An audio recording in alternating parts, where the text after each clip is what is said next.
StoryCon presents Backstory, a podcast featuring writers, readers, and their stories, hosted by bestselling author Jennifer A. Nielsen. Thank you for joining us today on the Backstory Podcast Season 3. If you enjoy this podcast, please follow it, and we always appreciate your ratings and reviews.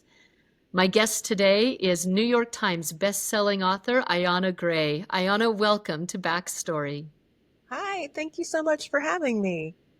Oh, it is such a thrill and such a delight. I got to meet you just a few months ago, and everyone who was in the room who got to meet you, everybody was like, oh, you've got to talk to Ayana Gray. And it was just so fun to watch this ripple of excitement pass through everybody who met you.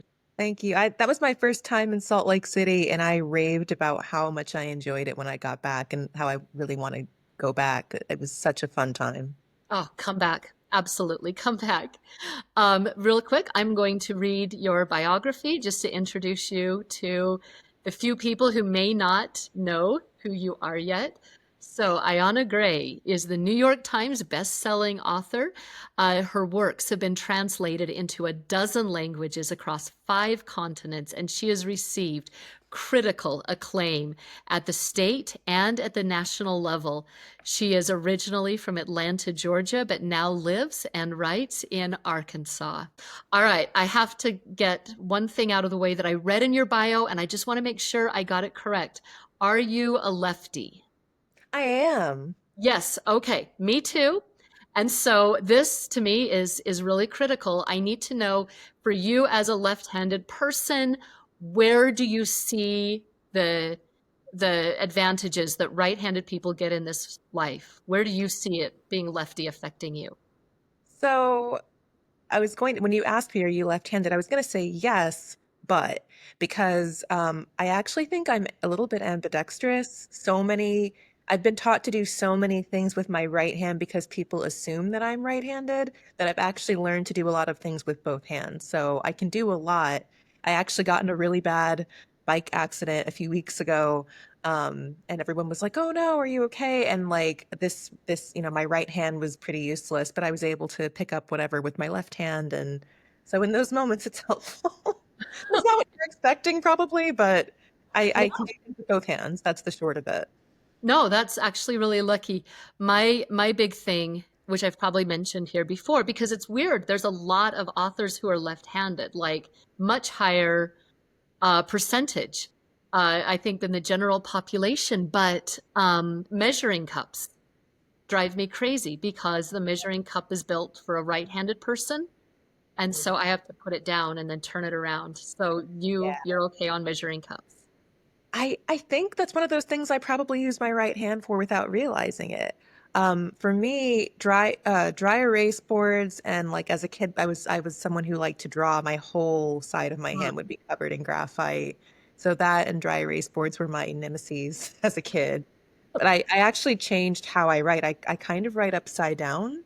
Like it's hard to explain, but because you can't see if your hand is covering, the words as you write. So I actually kind of write at an angle. I don't know. I just learned to do all this stuff. I thought it was normal as a kid. I know. And then the rest of the world just stared at us like, what's the matter with you? I'm like, I don't know. Yeah. All right. Well, now we've got the important stuff. Now we'll actually get into writing a bit. But can you tell me a little bit, Ayana, what were you like as a child? Oh, gosh. I think it depends on who you ask. I was a really creative kid. I loved drawing. I was a theater kid. I loved obviously writing and storytelling and going outside and like playing in the woods and imagining all sorts of things, whatever make-believe stories in the woods. So very creative. I was a rule follower. I really I was kind of a teacher's pet. Like I liked to follow the rules and I hated getting in trouble, even if it was like a small thing. I hated getting in trouble, and a really bad math student, horrendous at math. My math teachers too. I think they were very happy when I left. What would be a story? What would you have made up as a story in the woods? What would be an example of that? Oh gosh, Would it be like scary stories, adventure stories? A lot of adventure stories. I feel like I was very lucky to grow up at like, I mean, I'm biased, but I feel like the very best golden age of Disney. So there were so many good Disney movies that were coming out when I was a kid that I grew up with, and so I would inevitably like watch some movie and then like reenact it. One of my favorites was Rescuers Down Under, like the little mice that go on all the adventures, and there's that little boy that's somehow able to ride that giant eagle or hawk and soar through the sky. And I used to ride my bike and imagine I was that kid riding the massive eagle over the clouds. Like deeply imaginative kid. Oh, that's absolutely, you're right. There's all of that sort of imagination and wonderment that came from some of those really early, not early movies, but that was their golden age. So you were always telling stories. Do you still have any of those? Like, did your parents keep track of any of those? Do you remember any of those early stories? I remember some of them. I think I have a few.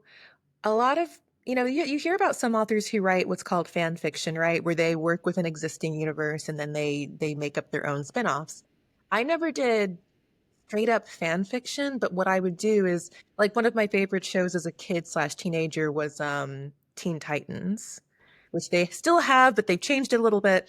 So I wrote like my version of Teen Titans, which was also a lot like X-Men, but I changed all the characters to be me and my friends. We were the ones with the cool mutant powers.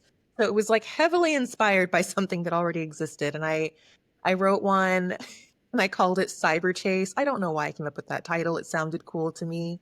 And I would let my friends read the parts they were in. And I'm sure I have it like in a trunk somewhere because I keep everything. But yeah, we had like in the classroom, I don't know what did they call it, centers. Like you could trade, there was like a dress up center, there was board games, you could play on the classroom computer, and every 15 minutes the teacher would say, okay, move, you like move to your next center. And my favorite center was the one where I got to like sit at a desk and draw and write and be creative and show my friends what I was doing. So What kinds of books were you reading at that time? I read a lot of fantasy, and I read a lot of, actually, I liked a lot of historical fiction. I distinctly remember Charlotte's Web being my first chapter book. And I remember being incredibly proud when I finished reading a whole chapter book by myself. And I ran to my grandmother, who was a retired librarian, and I have that copy like over on my shelf, like of the old Charlotte's Web book that she let me have. And so I was reading that. I loved the Chronicles of Narnia. Mm, So, like one of my favorite series. I have that on my shelf. I read a lot of Beverly Cleary. mm. So not always fantasy. I loved like the Ramona books. Uh, Yeah. Occasionally Goosebumps. I mean, I was a pretty voracious reader. I was that kid that would come out of the library with a stack so high you could see my eyes, and that was about it. Are there any of the books that you can point to as having had an influence on who you are? You know, I have a complicated relationship with the author now, but as a kid, the Harry Potter books were a really big part of my childhood. I moved around. Starting in the fourth grade, I went to a different school every year because of my parents' jobs. We just moved a lot. And books were a way for me to find friends. And when I couldn't find friends, I retreated into books. And I was a kid as the Harry Potter books were coming out. So I went to the midnight premiere for the seventh book with my friends, and that was like a core teenage experience that we bonded. And some teenage girls go to concerts or do makeup makeovers. We got the books and then we went to my friend's house and all sat together in silence and read the book. So some of my core memories, going to see the movies, of course, which feels separate from the books in a way. Um, those were like core parts of, I don't know if they made me me, but they were how I found friends and how I built community when I was younger. Was there a particular character you identified with in those books who you were like, ah, that's who I read for? I really liked Hermione, as someone who didn't like to get in trouble in school, as someone who always wanted to meet and exceed and have the answer. I really liked her. Yeah. No, Hermione is awesome. All right. So you talk about wanting to be an author and that this was a very clear thing for you. Was that did that idea like come from you? Was it suggested to you like you should be an author? Or was that just something born into you? You know, if you want to be a doctor, there's like very clearly medical school for you, right? If you want to be a lawyer, there's law school. With a lot of professions, there's usually like a clear track. So I had always wanted to be an author. I thought that was the coolest job ever, but there was no author school to go to, and no adults around me even knew, okay, if you want to be an author, this is what you do. So my parents, my grandparents certainly knew that I loved to write and encouraged that, but there wasn't anyone around me that was like, you should be an author and this is how you should do it. They just kind of indulged my writing for fun. And because I'm an eldest daughter, which will mean something to some people who are listening to this, I have a tremendous sense of responsibility. I have two younger siblings who I always feel are looking to me, and I have to set a good example. And so at some point, even though I never stopped loving writing, I did say to myself, okay, you need to go to college, you need to get a responsible job and set a good example. And I just didn't think there was a tenable way to become an author. And truthfully, I did not think I could become an author until my agent called and said, we've sold this book. And then I was like, oh, now it's real. I can do this. Really? So did you doubt that you could get there, or did you just say it's not real? Like if there's no author school, right? Is it kind of, do you just kind of grow up with this idea that it's not real for you? Yeah, I thought it wasn't attainable for me. I didn't live in New York City, which is the hub of publishing, right? I didn't live anywhere interesting. I didn't know anybody like who could get my manuscript in front of an editor. What was told and what I heard so many times is that to be published traditionally, this is not even going into the indie world, but to be traditionally published, it takes a tremendous amount of talent and it takes a tremendous amount of luck. There are plenty of talented writers who they don't write the book at the right moment. It doesn't get picked up. They have to wait on submission with editors for years, you know. And so I'm also somebody who manages expectations. I always keep my expectations low, and I'd rather be surprised than disappointed. Yeah. So I was like, it's not going to happen for me. Like I need to keep my expectations low. It probably won't happen. And then when it did, I was sort of in shock. Like, oh, it did happen. Are you sure? Like, Yeah. Like, did I you get the right number? Yeah. You hmm know, I always believe like the idea of aspiring to become an author, it's like this really bizarre balance because uh, in one sense, you've got to be almost arrogant enough to believe that you could do it, and then humble enough to actually get there. It And is, oh gosh, it's just this constant teeter-totter where you do have to believe in yourself, because how can you ask other people, editors, agents, publishers, to believe in your work? You do have to have a level of confidence, but you always have to check it because you're one review away from being humbled. So it is a really interesting sort of dance. yeah, and I think the dance is the exact right word. All right, so you're an oldest daughter, you've got younger sisters, you got to show, be the good example, don't get in trouble, right? You're going to go to college. Did you Mhm. study creative writing in college? So I have to say, I have a younger sister and a brother. He would absolutely call me out. Younger sister, younger brother, and you were the big sister. Okay, of two younger siblings. Let's get So that correct. Thank you. yep. And my brother, one of the main characters in Beasts of Prey, was loosely inspired by my brother. So he's very particular. He always says, "Hey, don't forget about me." Well, I'm Um, going to get to him then for sure on that. so I have them. Sorry, please restate your question. You Oh, just I just wondered, did you study creative writing in right. college? So, funny story. I entered college as an English major with a focus on creative writing because I still loved writing and thought, maybe I could teach or do something. Like, if you're a strong writer, there are lots of careers open to you. And I took two classes my first semester freshman year. One was in like a literature, it was like Lit 1 basic intro lit class, and one was, I think it was just intro to poli sci, political science. This is all level 1 stuff. And I really did not enjoy my English class. It felt really prescriptive. It felt really limiting. It felt very much like this is how you have to interpret this piece of literature and this is what you have to do. And I didn't enjoy it. And then I went to my poli sci class And my professor was constantly encouraging us to think critically, challenge, look at different perspectives. And I was like, I enjoy this much more. So I actually changed from creative writing in English to poli-sci.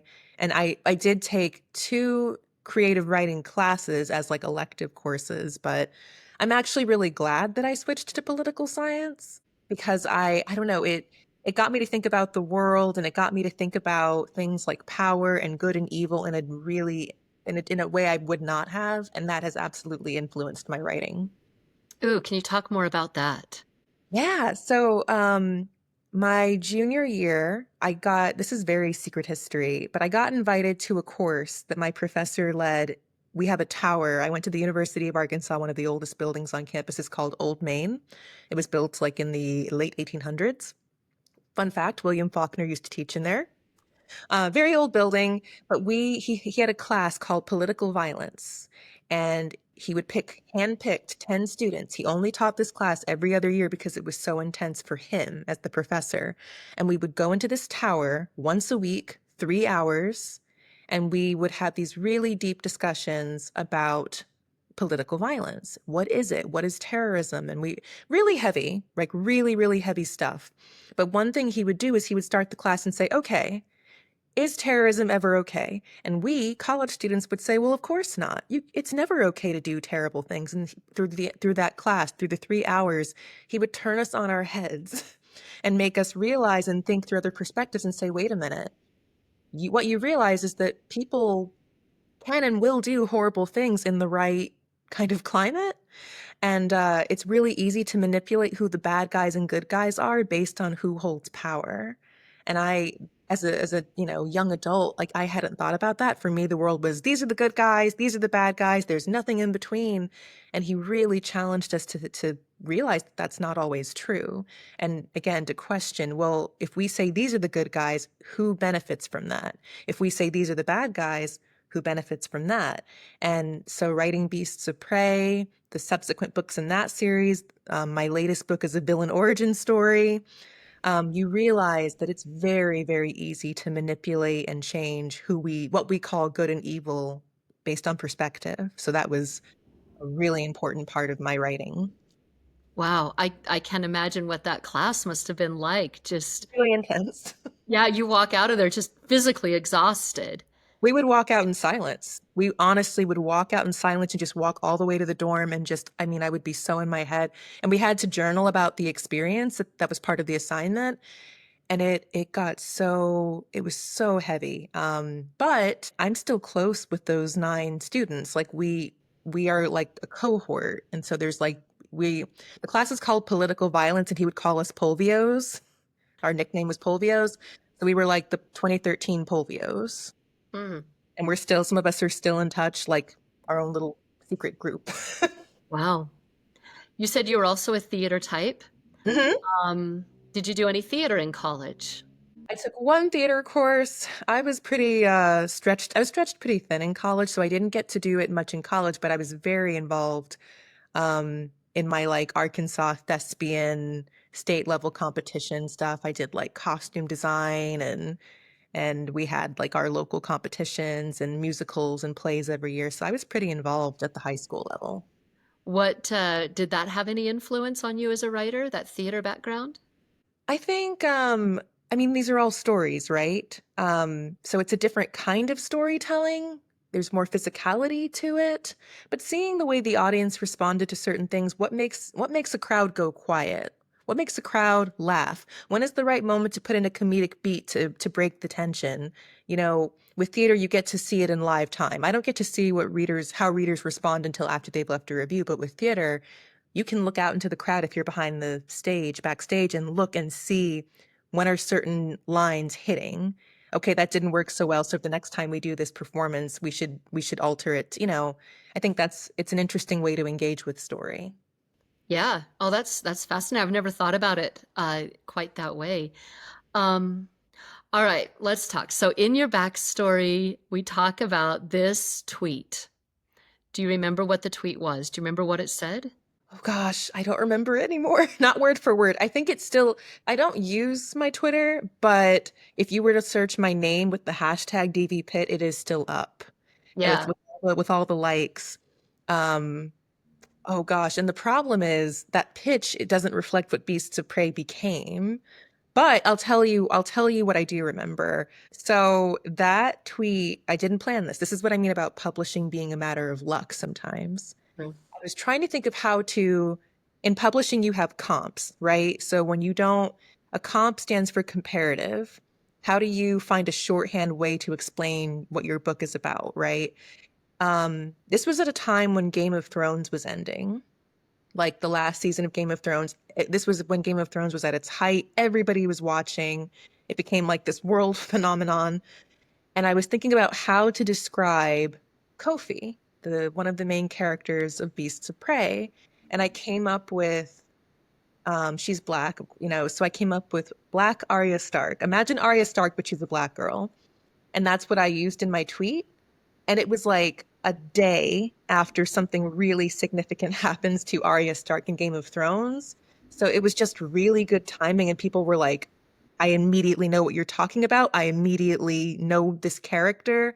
And I think that honestly helped it find some traction because it was just perfectly timed. I didn't know that Arya Stark was going to do this really big thing in the show. I already had that planned out months in advance, but it happened to just hit at the right moment. So that tweet is still in the ether. All right, go out Yeah. and find it. Yeah, get on just enough to see that, that tweet. So, do you think that that was what made it so compelling, or what do you think as you look back on it? Why did it get all of this love? It had to be more than just a Game of Thrones Yeah, episode. it wasn't just that. I mean, so the pit, like, you know, there's certain books or stories, you call them high concept, meaning they just translate, they're easy to pitch. A good example of that is Hunger Games. You can explain it in a line and people instantly catch the vibe and understand what it's about at a high level. And not all stories work that way. Some stories are just not high concept. They're still really good, but it's harder to explain them succinctly. Um, Beasts of Prey is the story of, you know, two reluctant teens who go into the jungle to find an ancient monster.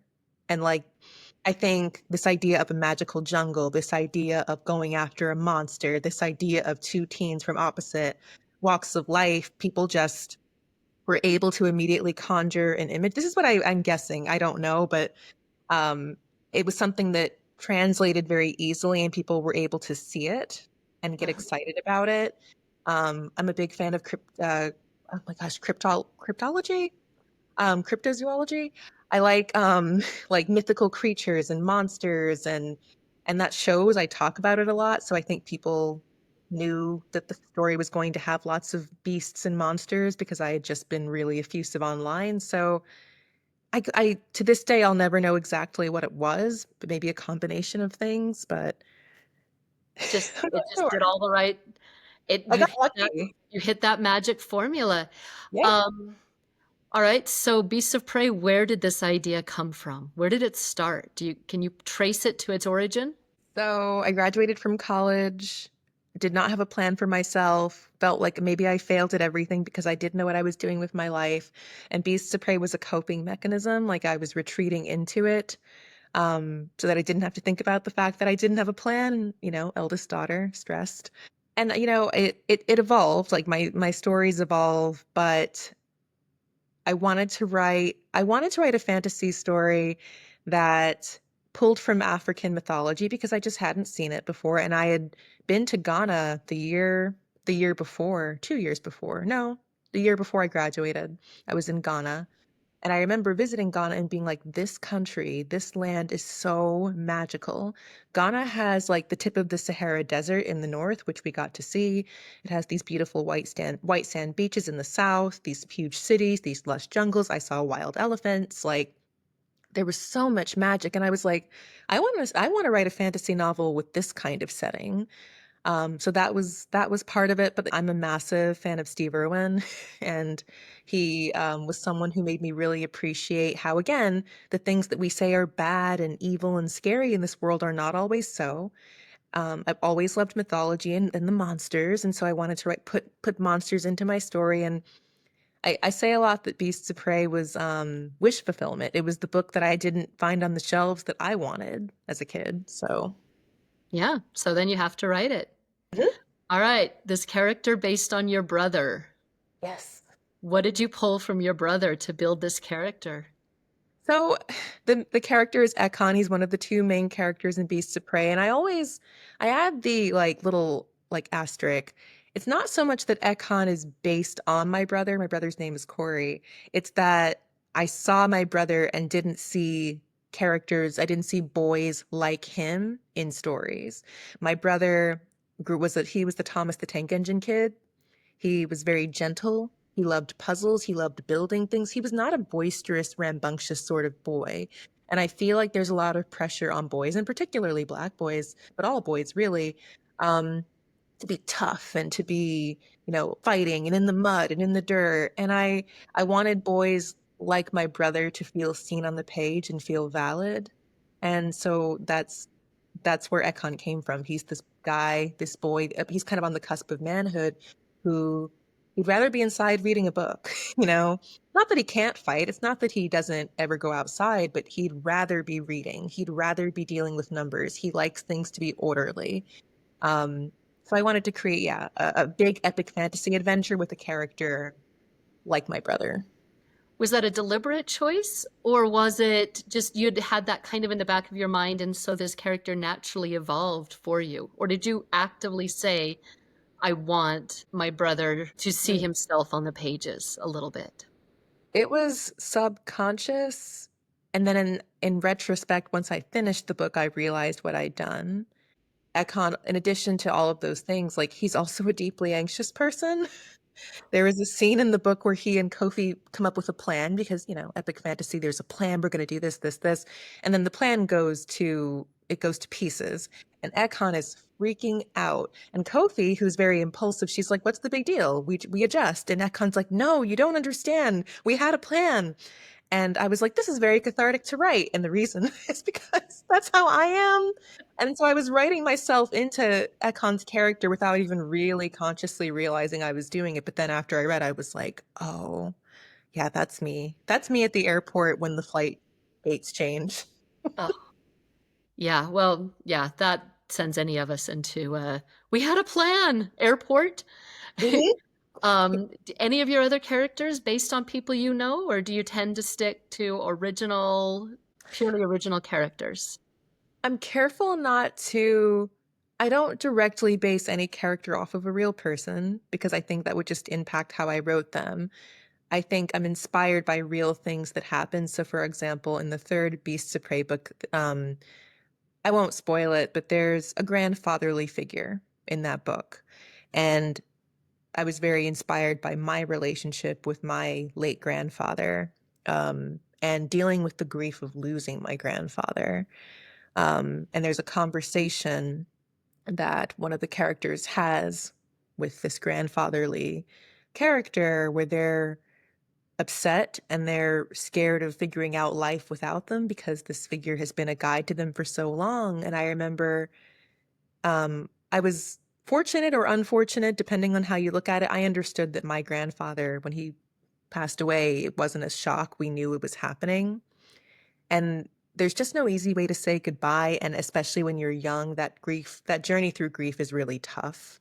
And so I wrote that from a very personal place. So that character is not an exact copy of my grandpa, but the feelings that you go through as a young person saying goodbye to a loved one, that was very, very real. Mm.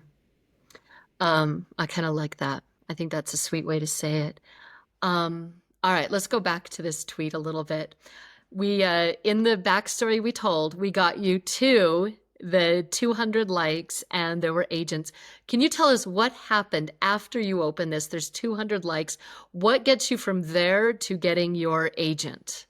Oh gosh. Well, technology is funny because, this was in April 2019. This is pre-COVID, different world. Technology has changed so much even in that time. Fun fact, when your tweets back in the day, if your tweet blew up to a certain extent, you actually can't see everyone who likes it anymore. So I had 200 likes, but it was not showing me all of them and I was freaking out because I was like, how do I see all of the agents? Like, how do I keep up with this? And there was like some workarounds. I figured it out, but I was really anxious. Because of that, but also I didn't have a massive social media presence. I know that's a discussion nowadays. Should I have a big presence? I did not.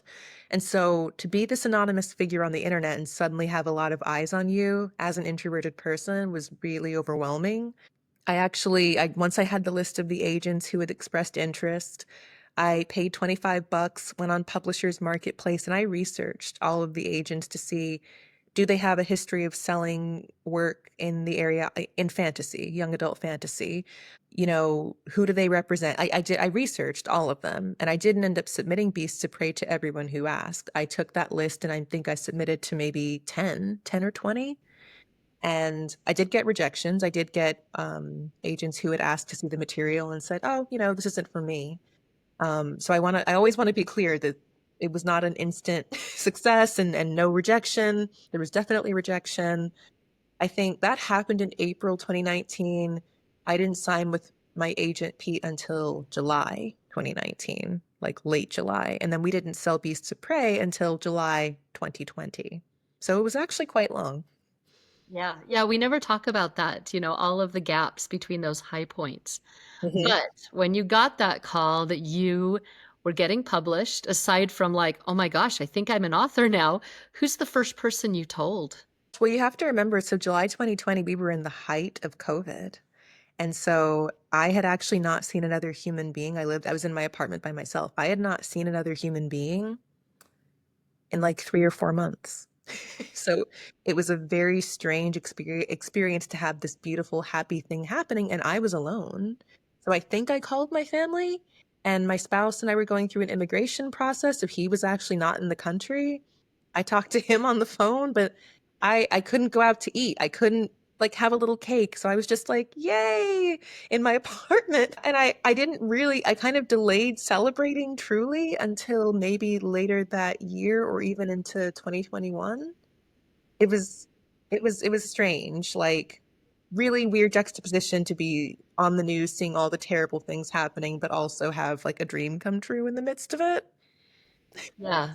To answer your question, I think I told my family and my spouse. Yeah, but you're also like, there's all of this emotional ups and downs and stuff happening simultaneously. All Mhm. right. So then, if we fast forward into happier times, you are a debut novelist and you get the call about the New York Times list. Did you know it was tracking toward the New York Times list? I had an idea of our first week sales, just a rough idea. I didn't have any raw data, and my team was really, really lovely. My publisher team. I got to be on Good Morning America the day that Beasts of Prey came out. And so I was in New York City. They took me to lunch and everybody was really excited. There was a palpable sort of energy that felt really good. And I was like, maybe, hopefully, but I had heard all sorts of things. You have to sell 20,000 copies, 10,000 copies. And I was like, I don't know how many copies I sold. Um, so again, managing expectations, I was like, it'd be so cool, but I'm gonna be practical here. And it wasn't until I got a call from my editor and I saw her name on my phone and I was like, I think this might be the call, you Mhm. know. And even still, like, I mean, she was like shouting into the phone, "You're a New York Times best-selling author." And I just sat there like, is this real? Like you have a kind of an out-of-body experience. Like, did that just happen? Good Morning America. Let's talk about that. Yeah. How did that get set up? Because that's like every author's dream come true. Like, we're just watching our phones, like, oh, they didn't call again today. How did it happen for you?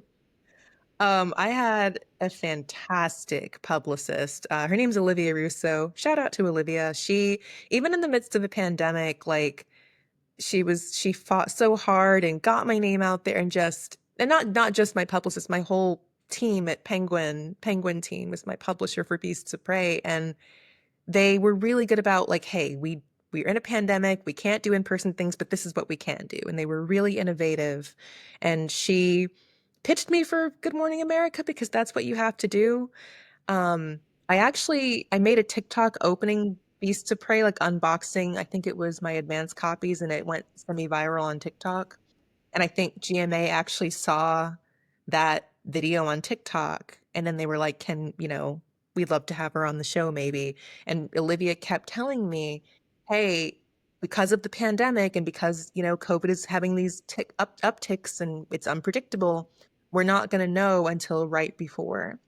And so again, I was like, it's probably going to get canceled. It's probably not going to happen. And I didn't really believe it until I was sitting in that waiting room and like got up and walked. I could kind of feel myself walking forward, and I was like, please don't trip. Please don't like mess up my dress, or there were cords everywhere in the film studio. So I was like, please don't fall on my face. And it was Michael Strahan who interviewed me, which was neat because he's a former New York Giants football player and that's my family's team. So I told him that. And he was the most welcoming, kind, put me at ease. He reminded me of my dad. He was so nice. And it went like that. It was so quick. And everybody was really nice. And then I was out of there. Like they shuffle you right out and you're suddenly on the streets of New York. Like, what just happened? Go out that door. Yep. They were being extra careful because of COVID, so you weren't allowed to like stick around. As soon as you were done filming, you were escorted back out. And I was like, oh, it's done. It was really cool though. Super cool. Super cool. All right. One of the things that authors are always chasing is social media following. You happen to have a lot of fans and a big following. Can you give any secrets to listeners who are trying to bump up their followers? Like, how did that build for you? It's really hard because trends change, algorithms change, different platforms, different things work on different platforms. I have a big following on TikTok and I don't even use TikTok very much. I really don't even know what I did to cause that. What I would say for any platform, Substack, Twitter, if you still use Twitter or X, TikTok, Instagram, the best thing you can do is be yourself. When people can tell that you are coming from an authentic place, not only does it allow, like, it's not as much of a pain because you're doing something you want to be doing, but also people I think can just sense like, oh, she's really passionate. I have a friend, she's an author who's really passionate about gardening. So for her, she doesn't mind posting all the time about gardening because it's what she'd be talking about anyway. A lot of people know I like animals. So people send me like baby elephants because they know that's my favorite animal. I don't know. I talk about my puppies a lot because I love my puppies. I talk a lot about the books. If I really love a book, I won't shut up about it. So be authentic, talk about the things that you care about, and what you'll find, I think, it may not happen overnight, but just over time, little by little, it'll grow. People respond to that. That's awesome. Have there been any fan moments that have stood out to you? I had someone who DM'd me who was like, I've never seen another Ayana on a book before. Her name was Ayana. Aw. So that was really cool. I think the one that moved me most was I was walking and a woman pulled me aside, waved me down, older woman. And she said, my granddaughter loves your books, and she's like, their house recently burned down. They lost everything. And the thing that my granddaughter was most upset about was she lost her signed copy of your book, and she wondered if you would sign another for her. And I was like, oh my gosh, absolutely. But to know that for someone to lose everything and the thing that they valued most was your book is really, really humbling. Sure. Can you tell us about I, Medusa? Yeah. So I, Medusa is my most forthcoming book. It's coming out in November.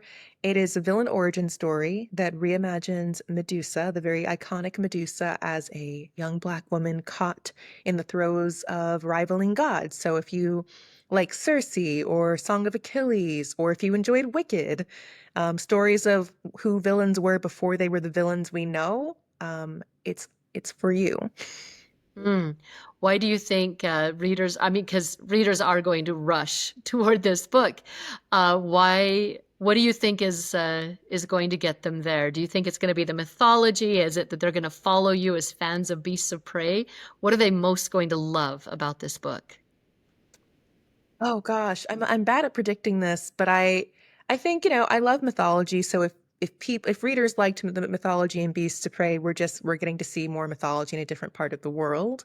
I think as much as we love heroes, villains can sometimes be more interesting, especially when villains have layers that we weren't expecting. In the early reviews that I have gotten to see, a lot of people have talked about how it, like, the ending broke their heart, which I wasn't expecting.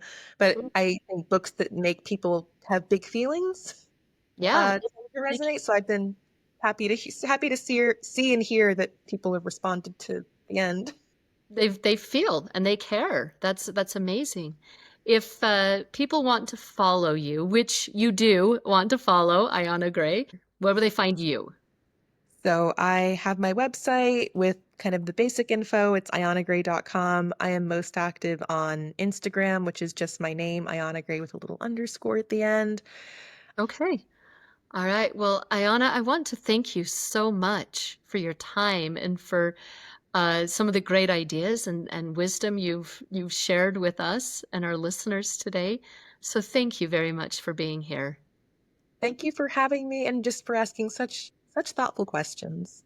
I've learned a lot from getting to speak with you. And so, to all of our listeners who are with us today, just a reminder that every one of us, we have a backstory. It's the life that happens to us before we begin happening to life. It will mold you and form you. It'll turn you into the amazing person you are, which means your story will always be important. So, get out there now and tell your story. Thank you very, very much. Thank you for listening to Backstory. If you'd like to enjoy more episodes, visit us at storycon.org/backstory. That's StoryCon.org/backstory.